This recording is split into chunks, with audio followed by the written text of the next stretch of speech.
PLC leaders, can all stand up with po? The I-Corps members, our lead elders here. All of you are all-timers. If you're like me, like us, you can relate that it's not easy to leave your children, right?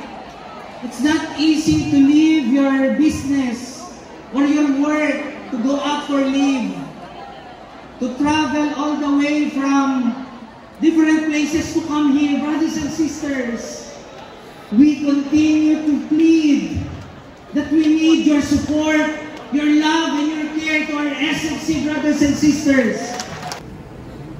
A reading from the first letter of St. Paul to the Corinthians.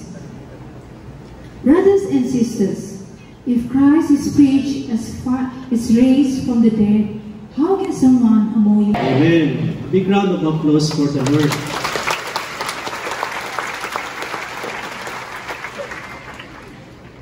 In our first reading, this is taken from the book of Prophet Jeremiah, chapter 17, verses 5 to 8.